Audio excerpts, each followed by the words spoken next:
Sets are kind of hard to define in words because it's just like we kind of know it. But sets are, I'll say, a group of elements defined by certain conditions. Probably should look up a mathematical definitions, but we try to make math be real world, not use mathematical definitions. So an element is a group there, like a set of this class. Like I could write down all y'all's first names, and that would be a set. Okay, y'all would be the element of the set. They use the word elements because it's not always numbers. It can be words. It could be names. It could be anything you want in the set. So you have sets right there. So the roster form is the first one we look at. We talk about 3 different forms, I think. The roster form is like you list out the elements of the set.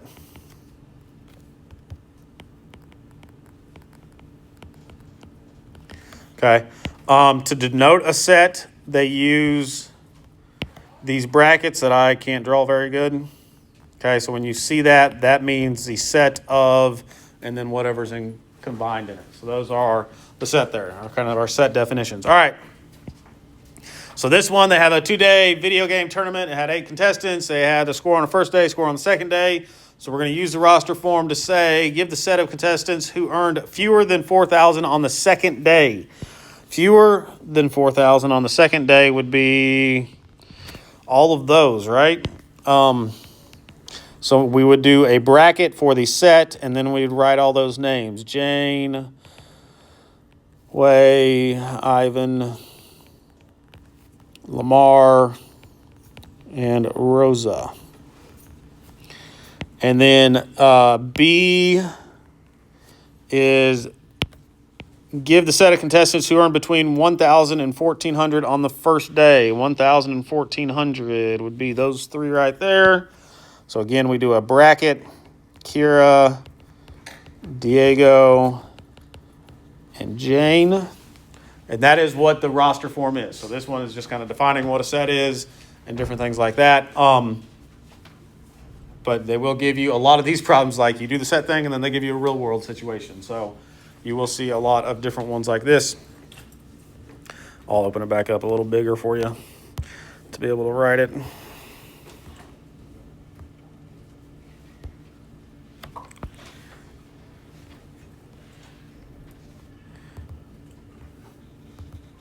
Why did it do that?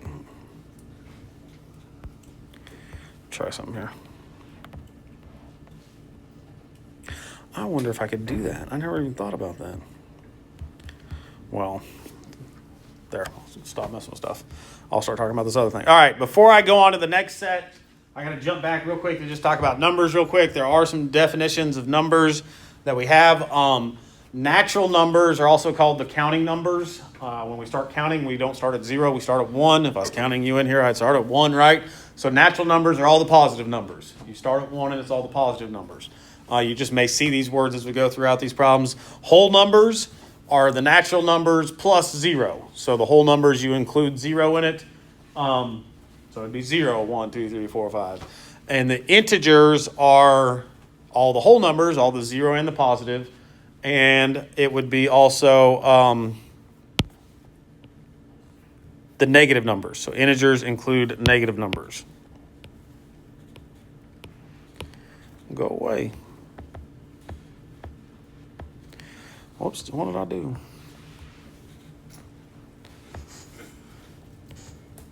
Okay. So it's the negative numbers and the whole numbers. So a lot of times I just use the integers or the natural numbers. You don't see the whole numbers, but the whole number includes 0. And like it kind of builds upon itself. The natural numbers and the whole numbers are the natural numbers plus 0. And then the integers are the whole numbers plus the negative numbers. Okay. So you might see those words in just a minute. All right. The second topic here is going back and forth between a roster form and descriptive form. Roster form we just learned about. So like problem number 2 right here, express the set of odd numbers less than 8 in descriptive form. I'm actually going to put odd natural numbers in here just to make it sure we do what we're supposed to do. So the set of odd natural numbers less than 8. So odd would be less than 8 would be 1. 2 is not odd. 3, 5, and 7. So that would be all my odd natural numbers less than 8. Descriptive form is kind of silly on this one because I kind of already described it. But it is just the descriptive form is the words. Words describing the set. And since Grok or whatever AI I used just gave it to me already, we have the answer already. Set of odd, that's the symbol for natural numbers. It does like an N with two little lines on the left. Natural numbers,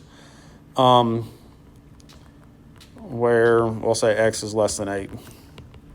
Nah, I don't think they'd say that. I think they'd just say less than 8. Okay.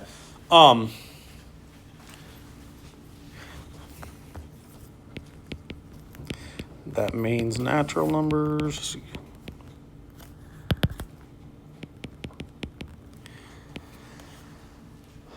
Okay. Set builder form. So set builder form's a little bit different. Let's do roster form first since we know how to do roster. It says write the set of natural numbers that are less than 6. Okay, so less than 6 would be natural numbers. We start at 1, 2, 3, 4, 5. Okay, we do not include 0 because naturally we count at 1. Set builder notation is a weird one. The math people just do weird things to do shortcuts. So the set builder notation, I'll kind of write it out and then talk about it. The first thing you do, we know the bracket means the set. The first thing you do is name it. So the name of our set is going to be X. This line right here means such that. And then we write X is I'm going to do my symbol again just because I don't want to write it. Natural number and X is less than 6. Okay. So what we have here is this right here means the bracket means the set of. This right here, the X names it. This bar right there means such that. And then you have, I'm going to say conditions. Okay. So that's kind of what the set builder form is. The set of X, that's the name of it, such that, and then you list a condition of it.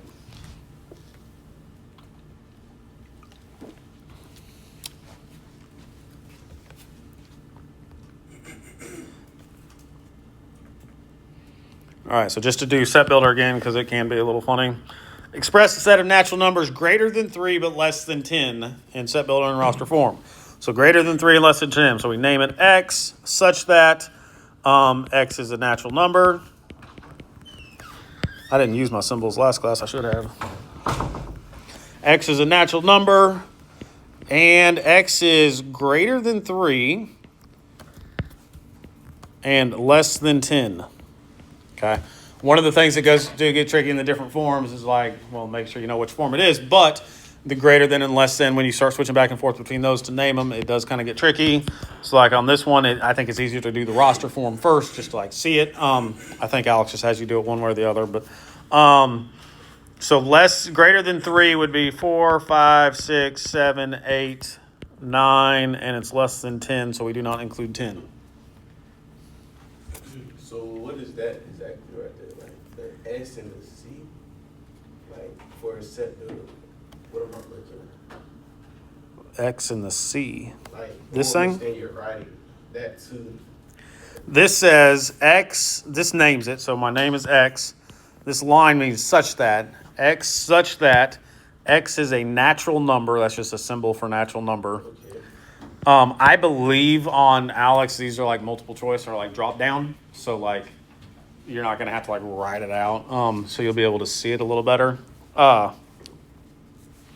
But yeah, X is a natural number. All right. Next one, it says we're just doing set builder. Set builder. So X such that it's 15, 16, and 17. So we could say X is a natural number and X is, you could do this two different ways. You could do 15 less than or equal to X is less than or equal to 17. Okay.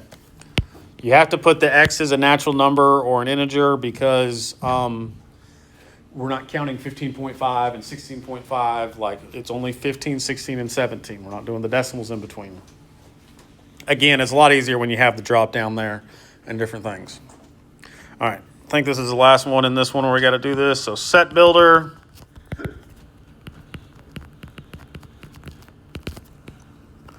Oh, wait. No, it says, I'm sorry. They gave it to us in set builder. We got to do roster on this one. My bad. So they gave it to us in set builder x such that x is a natural number and x is greater than 5. Okay, so greater than 5, that means we're going to start at 6, 7, 8, 9. It's greater than 5, so it goes on forever. So what they do is you always put a comma at the end and then dot, dot, dot. There's always like 3 dots. That is a thing in math. Like, you do 3 dots to say that it continues forever. There's actually on the tool palette on Alex, there's a spot where you can just click the 3 dots, but you got to do comma because the next number and the dot, dot, dot means it goes on forever. So you will have to do that a little bit. All right, a well-defined set. A well-defined set, we will say... A well-defined set, how do I say this? It's got to be objective, which means it has to be like obvious. It can't be subjective. It can't be people's opinions. I think the non-mathematical way to say this is, I know that easy isn't really the right word I should use there, but it's got to be objective and it's like easy to know the elements. There's no like confusion. Like he couldn't say that it's this and I say it's this. Like, you got to be able to define it to where there's no confusion about it. So on these, a set containing the sitcom most watched by men and the sitcom least watched by women in the Friday night lineup, that is probably a data thing that we could figure out. Like, we can go search the Nielsen TV ratings. The set containing only the show in the Friday night lineup of the best dressed actors. That one would be no, because that would be a subjective. Like, people could have different opinions on that one, right? So we don't know that one for sure. The set of the two most watched shows overall. Again, we could look at the TV ratings and see which ones are watched. So that would be well defined. The set containing only the show in the Friday night with the best cast. That's not going to be well defined because that is kind of subjective. That's people's opinions. The set of the first 3 shows to air, yeah, we could look at the TV guide and see which ones came out first and do that. So we can do that. So basically, it's just, could it be someone's opinion? Then it's no on those. And the well-defined set, it has to be objective, and it's like easy to know the elements. There's no confusion there.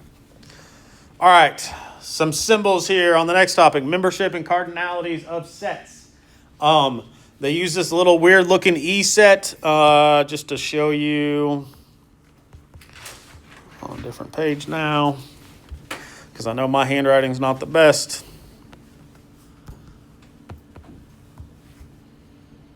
Like, there are the symbols right there. It is like a weird E-looking symbol. That means it is the element of. That's saying it is the element of. Let me go back to my definitions here.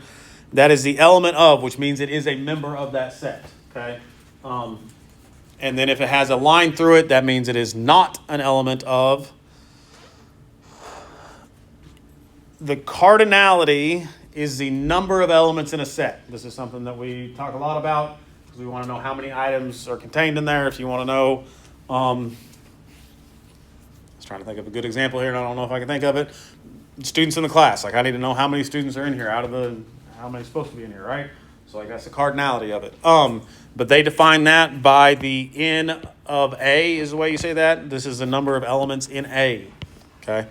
That when it has that N in front, you're not finding what A is, you're finding how many elements are in there, okay? So, on A right here, N of A, how many are in A? Well, J, K, L, M, Q, that would be 5. So the answer is just 5.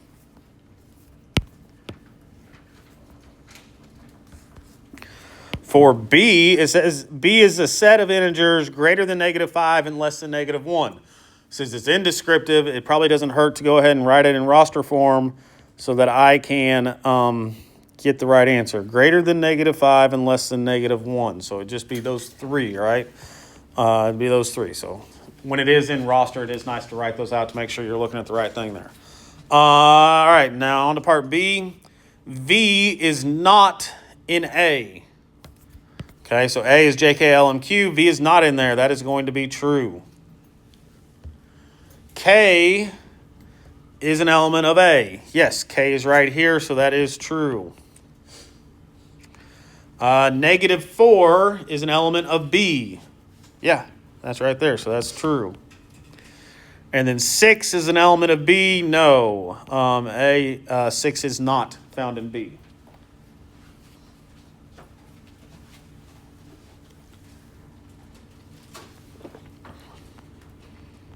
All right, so here's some more cardinalities. For part A, it says the set of integers greater than 10. So if I started writing that out into roster form, greater than 10 would be 11, 12, 13, 14. Well, it's just greater than, so it's going to keep going on forever. So this would be infinite. There's an infinite amount of, the cardinality would be infinite because it does go on forever.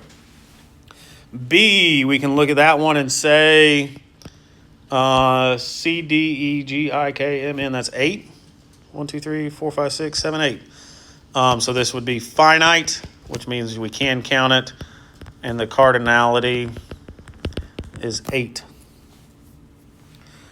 And then C is going to be infinite. You know it because the ... It means it goes on forever. Even though it's counting by 30, it would go on forever.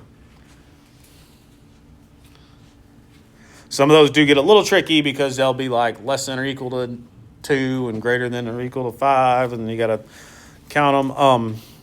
This shouldn't be too bad. All right. With cardinality comes equivalent and equal. Equivalent means they have the same cardinality. So there are the same number of items in each set. I'm actually going to write that underneath here. Cardinality.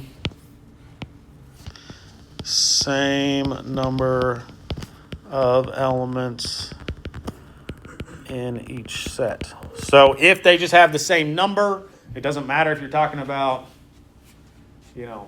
apple, banana, watermelon, and then football, baseball, basketball. Like they don't have to have anything to do with anything.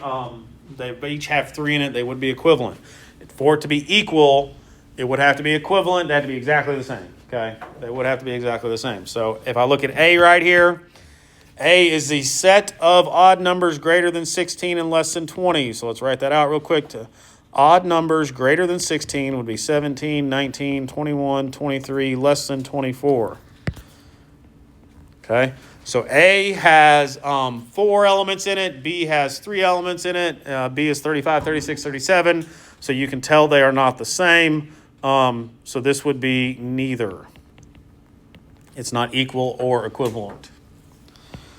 B, you can look at that very quickly and tell that they are equivalent because they are both 4, right? N of A equals 4 and N of B equals 4. There are 4 elements in each set, but they are not the same.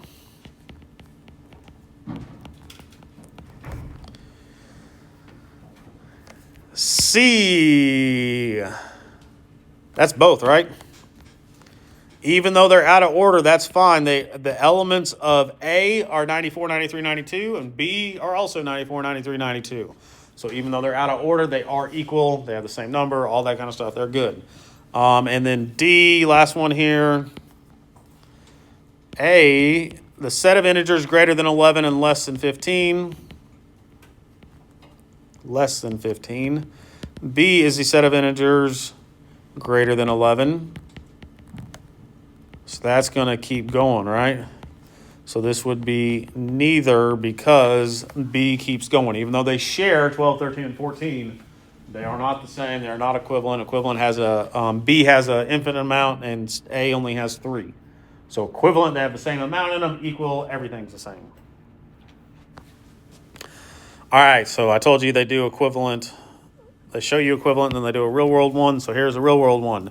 Choose a set that is equivalent but not equal to the set of countries that Raina visited. So how many is it Raina? Yeah, we'll go with Raina. How many is it? 1, 2, 3, right? So we just got to find a different country that has 3. How about Amanda? Amanda has 3. So it's equivalent, but they're not the same countries. They both went to 3 countries, but they did not go to the same. Part B, choose a set that is equal to the set of countries that Henry visited. So Henry went to Thailand, Vietnam, Kenya, and Zambia.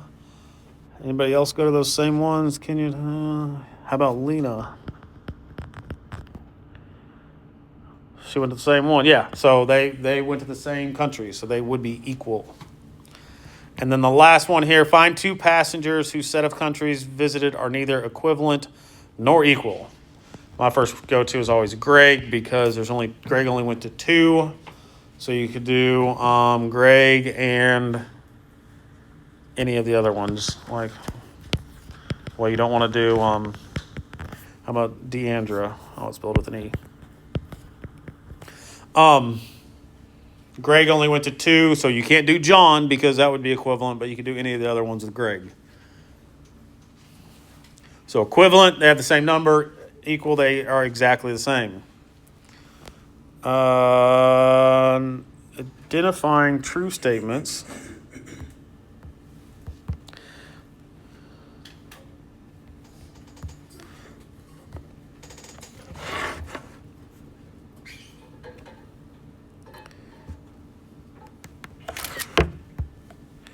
All right, subsets. Again, this is kind of hard to define, like in not math terms. Let's try. A subset is any combination. Oh no, I ran out of room. Any combinations of the given set. Okay, so most of y'all kind of understand what subsets is. I've been using y'all as my set, so if I didn't, all the males would be a subset, all the females would be a subset, all the blonde-haired people would be a subset, brown hair, whatever. Like, you can do the different subset, freshman, junior, sophomore. You can create a bunch of different subsets of that. A proper subset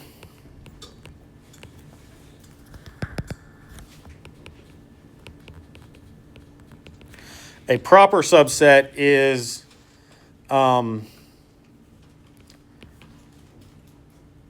all the subsets except the original. Again, when I try to not do math definitions, it doesn't work perfectly, but that's fine.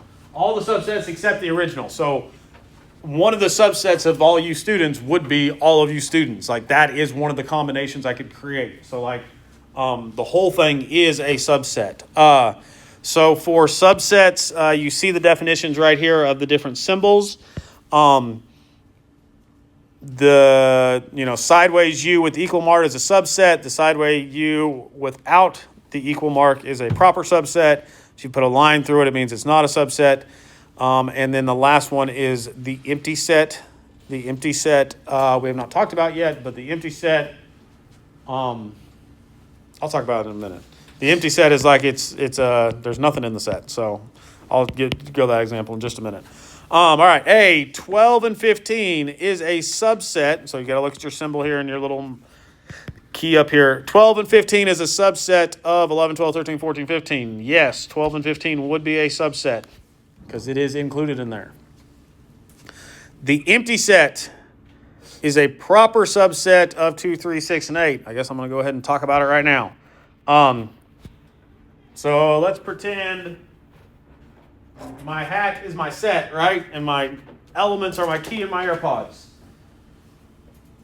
My subsets of this are my key and my AirPods. That's one combination I could create. Just my key would be a subset. Just my AirPods would be a subset, right? But what if I took them both out? One of my subset, my hat is still here, right? The set is still here. It's empty, but it's still there. So the empty set is kind of like that. Like if you take everything out, the set is still there. So the empty set is always a subset of any set because the set's still there even though it's empty. All right. And now since I wear a hat to class, I can tell the higher ups if they tell me to stop wearing a hat to class. I'll be like, no, I use it as an example. All right, CDFG is a proper subset of DG. No, that is false because I cannot find all of these in here. And QRV is not a subset of QRV. That is also false. The whole thing is considered a subset because that is one of the combinations I could create with those. Okay, I think this will make more sense when we start writing subsets as well. You'll see all the different ones.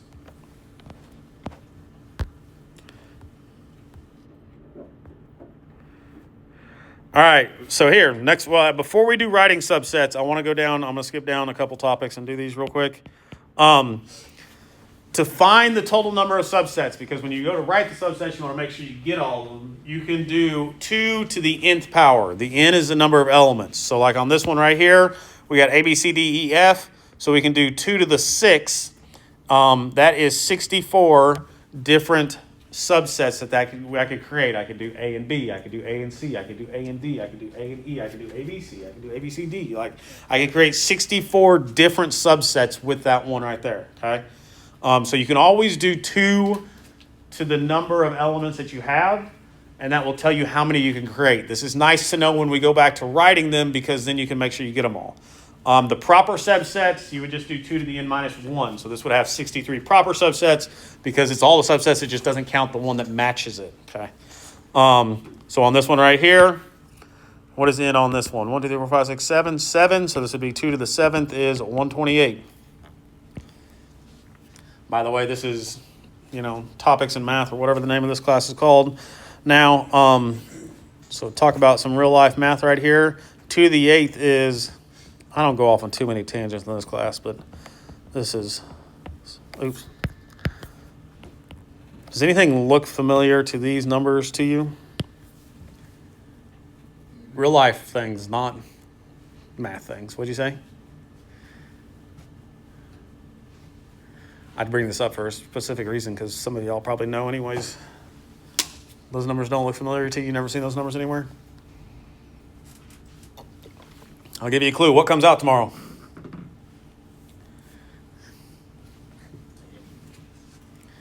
What? Sorry, a movie. A movie? Him. Oh, Him? I can't decide if I'm going to watch that or not. Looks a little crazy. I like Jordan Peele, though. Comes out tomorrow. Okay. The Him movie, yeah. That's what you're talking about? No, yeah. Oh, no, the thing I'm talking about comes out tomorrow. I wasn't talking about the movie. No. Nope. iPhone, yes. Y'all are broke college students, so y'all don't think about that too much, right? Yeah. I joke about the broke because I remember, I guess, what was it, 2007, the first iPhone came out. I would have been a junior in college. And it came out, it was like $400 and we all wanted it. And we got to find a way to do it. And we're like, can't wait to, have a career and have money to just go buy a $400 phone if we want it. And then I became a teacher and realized that sucks. What do these numbers got to do with it? What? Oh, what's the iPhone got to do with this? Well, Switch would work, PlayStation. Yeah, I mean, anything. You get it yet? It's the memory. This is how computers work. These are not just random made-up numbers that they come up with. Computers are ones and zeros. There's 2 options. So everything in a computer is 2 to the power. This is why they have 128 gigabytes, 256 gigabytes, 512 gigabytes. 1,024 gigabytes is actually 1 terabyte. 2 terabytes would be 2048. The other person that somebody said right there is the 2048, the game. That's where that comes from, too. If you combine 2, you're actually just taking it to the second power, or 2 to something. So those aren't just random numbers that they throw out there. Like, they have to have those numbers because that's the way the computers work. All right. Let's go ahead and do these real quick because I didn't do this last class. Determining the number of subsets in a real world. If you club with 8 members from committees, how many possible committee subsets can be formed? So you have 8 members, so you just do 2 to the 8th. What was that? Was that the 128? No, that's 256. Okay. Same thing right here. A store offers 4 flavors, so you want 2 scoops or something like that. Like, how many subsets could you create? A person could get all 4 scoops. A person could get 1 scoop. A person could get 2 scoops. A person could get 3 scoops. And it creates 16 different subsets there. All right, so now to go back to the writing of the subset. Sorry, I kind of jumped there, but it just makes more sense to do that first. So list all the subsets of X and Y. Oh, man, it tells me to do that. But I have 2 things in here, right? 2 squared means I should have 4 options. Most of y'all know when you think about combinations, you always get the ones like this. X and Y, like X would be a subset and Y would be a subset. I really can't draw those brackets. X and Y, but I got to come up with 4. So the other ones that are always included is itself, and just like I did with my hat, the empty set. Okay? So those are the 4 subsets. I could have my AirPods and my keys in my hat, or just my AirPods, or just my key, but I could also just have my hat with nothing in it. So that's why it's nice to know how many number of subsets, because then you know how many to write. And by the way, these are proper subsets. This is not a proper subset because it's the same thing. All right, next one. So this one has 3 in it, right? So 2 to the third is 8. I got to come up with 8 different ones here. So this is the way that I like to do it to remember that I get them all. But I write the first one just like it is because that is a subset. And then I do the 1s, 2, 3. And then I go do the 2s, 1 and 2, 1 and 3, 2 and 3. Okay. Most of y'all will get that without me even, before I even started talking about this. But do not forget the empty set is one of them as well. That would be 1, 2, 3, 4, 5, 6, 7, 8.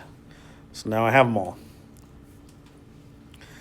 Write it in a real world situation. So I'll do this one too. So you got swim, run, and bike. So again, 2 to the third equals 8. So swim, run, and bike would be an option. And then you got the single ones. It's the same thing we just did. It's just different in a real world situation. Like if I was going to work out today and I wanted to pick all the different options I could do out of those 3, this would be the options. So swim and bike, swim and run, bike and run, or I could do nothing today. So that is my 8 different sets that I have there.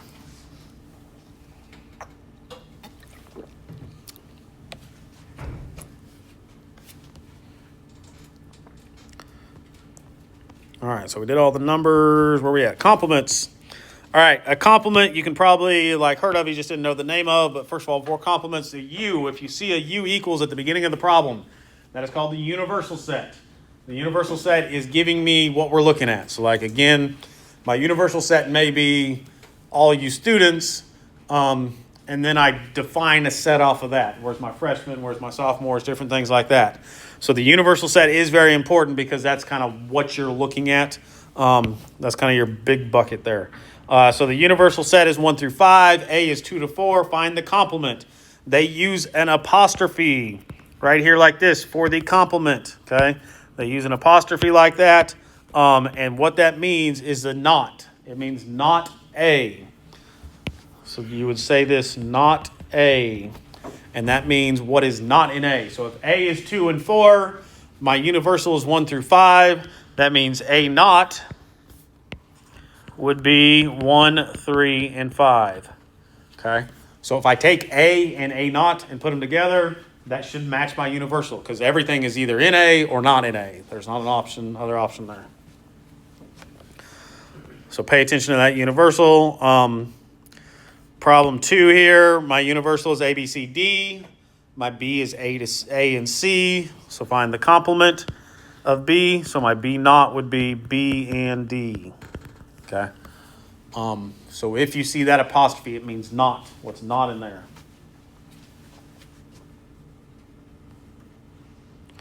Now you got to do the real world situation. Same thing. In a class of students, Alice, Bob, Carol, Dave.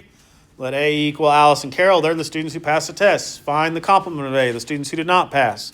So if Alice and Carol passed, that means Bob and Dave did not.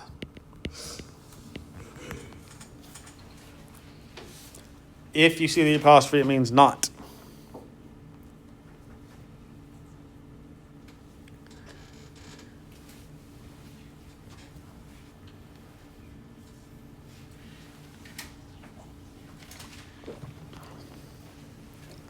All right, union and intersection. We'll spend a lot of time on this next week.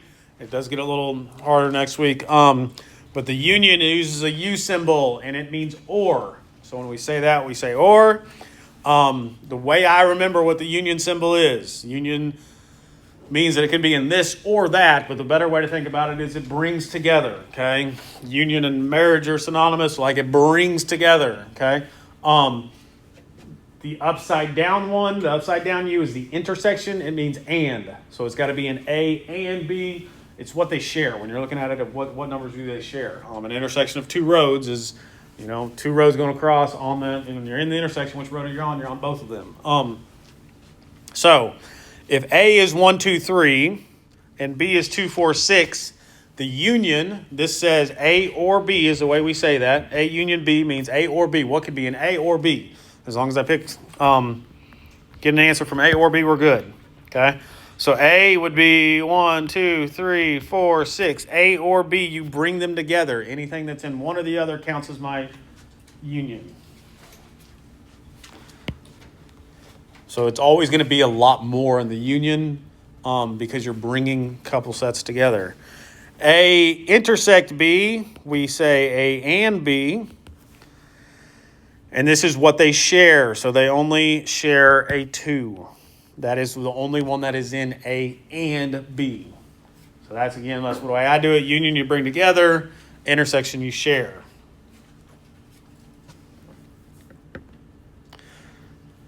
The second problem right here gets a little bit harder. Because it says C complement union D.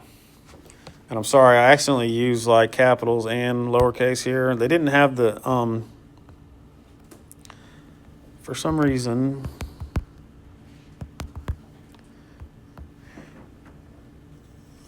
Grok didn't put the universal on this one.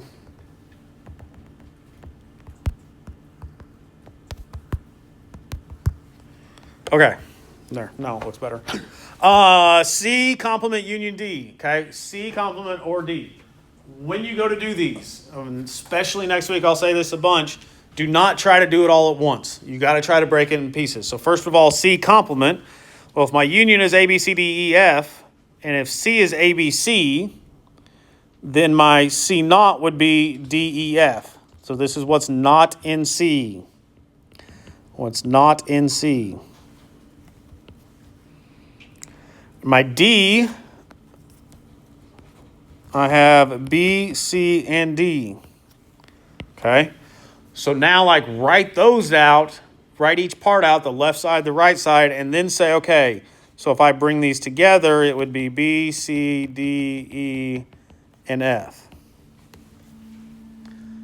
Try to do these piece by piece when you do these because it will get harder when they start mixing all those symbols in.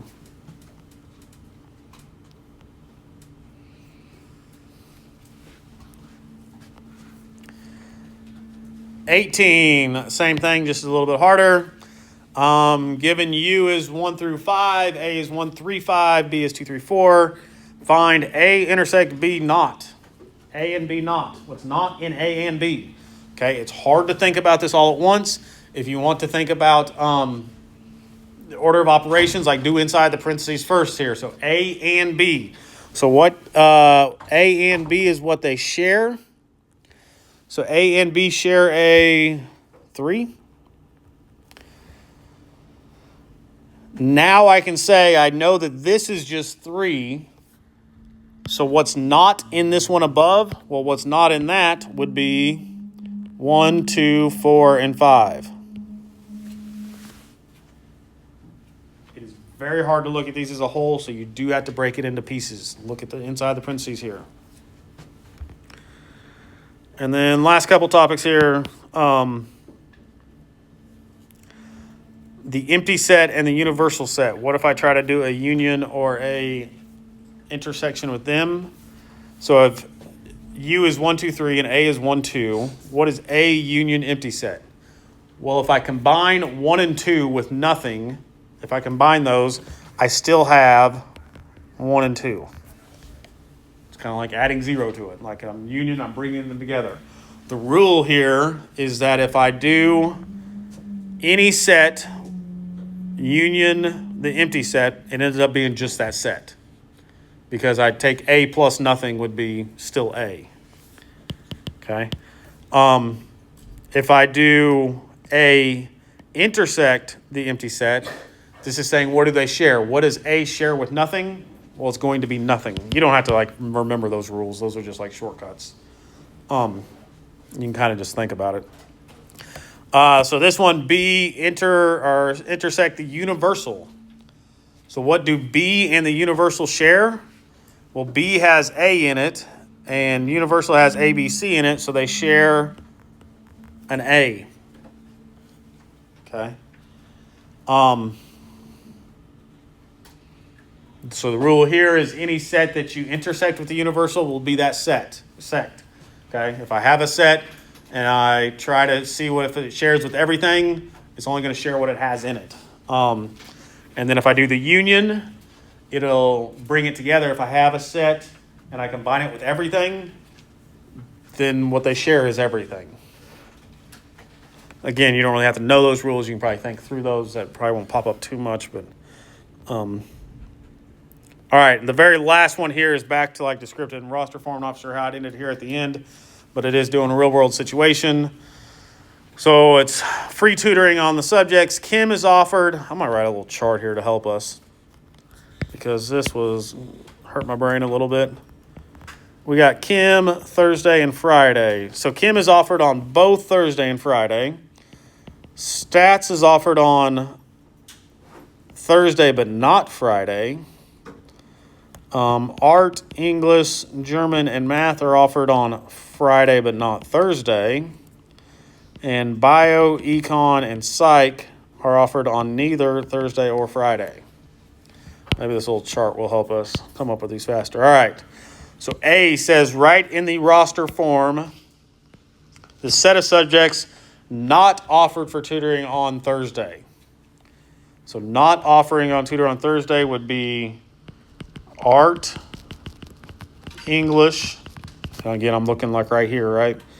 Art, English, German, math.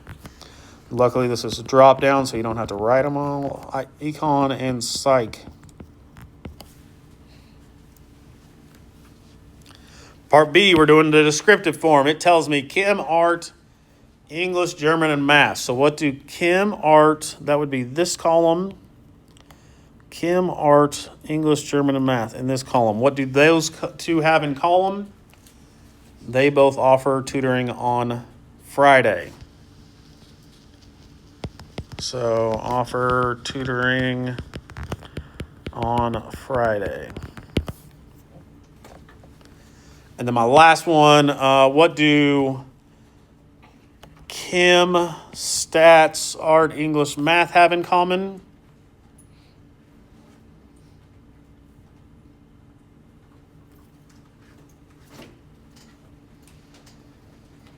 Do they have anything in common? I read it right, didn't I? So what could we say there? That they offer tutoring On Thursday or Friday. How about something like that? Yeah, I could say like or. Again, you got a drop-down list there. I just can't click the picture to get the drop-down, so that will make it a lot easier. But we're just describing that set. All right, that's set.